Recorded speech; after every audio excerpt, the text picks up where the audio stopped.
Action research in education is a design of research that has an applied focus.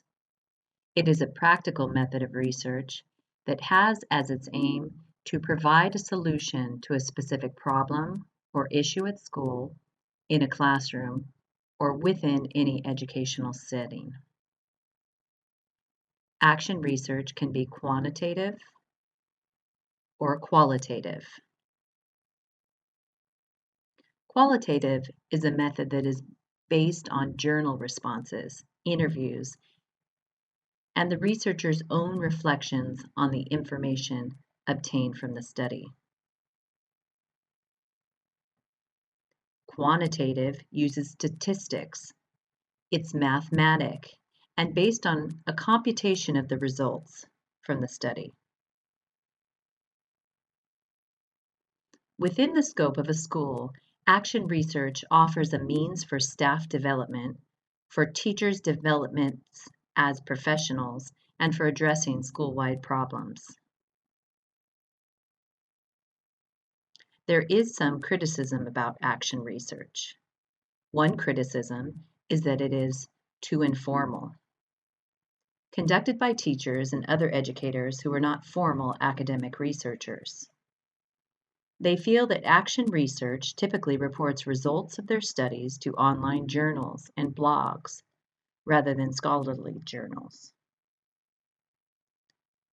But action research can do the following things. It encourages change in the schools. It fosters a democratic approach to education. It empowers individuals through collaboration on projects. It positions teachers and other educators as learners who seek to narrow the gap between practice and their vision of education. It encourages educators to reflect on their practices. And it promotes a process of testing new ideas. There are two basic types of action research designs: practical action research and participatory action research. Practical action research is local.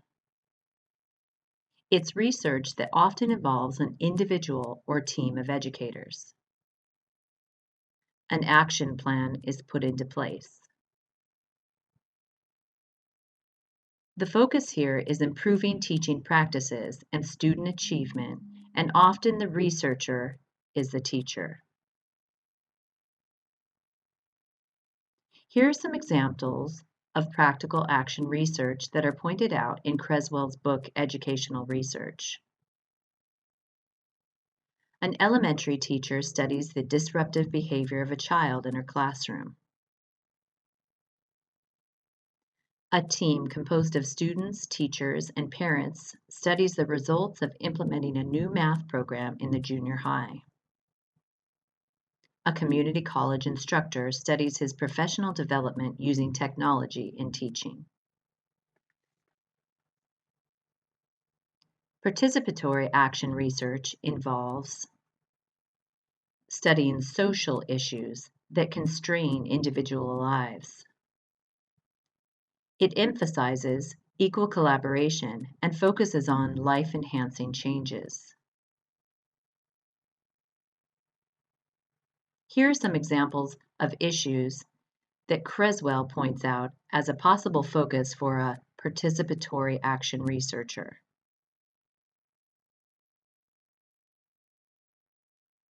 K-12 classroom interactions that silence or quiet the voices of minority students are examined. Assessments that serve to confirm student failure rather than learning are studied. A researcher examines texts or books that omit important historical persons or events of cultural and ethnic groups. Whatever the action research type is chosen, it is important that these components are part of the research. There should be a practical focus in the research, so the outcome provides a solution to the actual educational problem. The research should be self-reflective, focusing on teachers' or researchers' own practices. There should be collaboration on the research. The process should be dynamic. A plan of action is put into place. And the research should be shared and published so that it can be of help to those who need it.